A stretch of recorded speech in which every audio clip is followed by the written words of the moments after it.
pagi ini dari Pajak Melati Tanjung Selamat, persisnya mendekati jembatan Pantai Bokek, jembatan penghubung Tanjung Selamat Medan dan Tanjung Selamat Deli Serdang. Pukul 08.10. Saya sendiri di sini sudah tertahan 20 menit. Nah, biasanya pukul 7.30 jalur ini sudah lancar, tetapi karena ada pembangunan jembatan Namo Gajah Tanjung Anom yang kemarin resmi ditutup total, sehingga menyebabkan volume kendaraan mengarah kepada jalur ini dari wilayah Tanjung Anom, Tanjung Selamat, bahkan ke arah Sukaraya atau Bulugur menuju kota Medan. Terjadi kemacetan yang luar biasa. Nah, berkaitan dengan kondisi ini, khususnya penutupan jembatan Tanjung Anom Namo Gajah, menyebabkan 3 kerugian pada masyarakat. Satu, pada aspek sosial, yaitu terjadinya perubahan pola hidup masyarakat. Masyarakat lebih cepat bangun, kemudian pola interaksi di antara anggota keluarga juga berubah karena orang tua nyaris akan membangunkannya lebih cepat. Demikian juga pola interaksi antar warga, khususnya pengendara yang biasanya lebih santai, tetapi ini pasti berubah. Yang kedua, aspek psikologis. Nah, sebagaimana dengan aspek sosial tadi, aspek psikologis, maka terjadi perubahan sikap psikologis.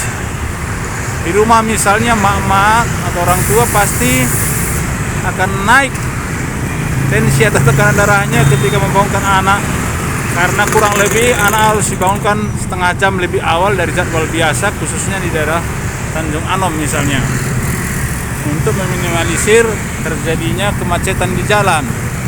Demikian juga psikologis pengendara, akan terjadi emosi yang lebih dari biasa karena mengejar tempat kerja supaya tidak terlambat.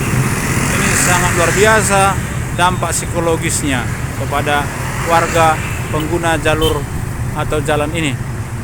Yang ketiga, dampak ekonomis. Maka di sini saya perkirakan kerugian akibat kemacetan ini per tahun, karena jembatan Tanjung Anom akan ditutup kurang lebih setahun, untuk kendaraan mobil akan mengalami kerugian sebesar 1 juta selama 1 tahun ini, sedangkan sepeda motor kurang lebih 200.000 per tahun. Maka bisa kita kalikan berapa kendaraan yang melintas di jalur ini, apakah itu mobil ataupun sepeda motor, sehingga kerugian total selama setahun akibat adanya pembangunan jembatan Tanjung Anom itu bisa mencapai angka di miliar rupiah.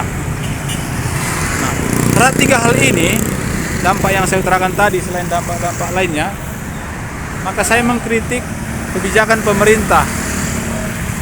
Yang pertama, pemerintah terkesan lamban dalam proses pembangunan jalan ini karena rentang waktunya setahun. Sebagai contoh, jembatan itu rencananya ditutup 20 Januari, kemudian diulur 24, lalu di tanggal 24 masih bisa dilalui sepeda motor karena belum ada pekerjaan di lokasi di jembatan Tanjung Anom itu. Persis semalam jam 3 sore, tanggal 2 jembatan ditutup total dan sudah ada pengerjaan, yaitu hanya berupa pengerukan. Kecurigaan saya, dana sebenarnya belum keluar ke tangan pemborong yang dimenangkan oleh salah satu CV dengan biaya 11 miliar lebih, sehingga pihak pemborong atau kontraktor itu belum bisa langsung mengerjakannya. Yang kedua, tidak ada sinergi ataupun perhatian lebih dari pemerintah karena ada akses jalan lain, yaitu dari Keriahan Tani Durian Jangga ke arah Simpang Tuntungan. Nah, jalan di sana rusak sangat parah rusaknya sehingga warga enggan melewati jalur itu. Karena enggan melewati jalur itu, maka menumpuklah ke jalur Tanjung Anom Pajak Melati. Jadi ada dua titik ini. Yang ketiga, memang pelambatan ini menyebabkan rawan tindak korupsi. Pelambatan pembangunan itu membuat ruang korupsi semakin besar karena ada celah waktu yang bisa digunakan. Nah, misalnya tenaga kerja itu bisa dihemat karena menggunakan satu shift aja dan jangka waktunya sangat panjang. Yang kedua, sumber daya manusia atau kemampuan tidak dimaksimalkan. Itu dia kondisi dampak dari pembangunan jembatan Tanjung Anom.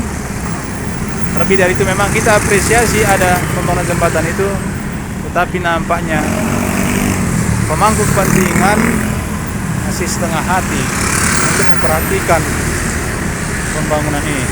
Demikian, terima kasih.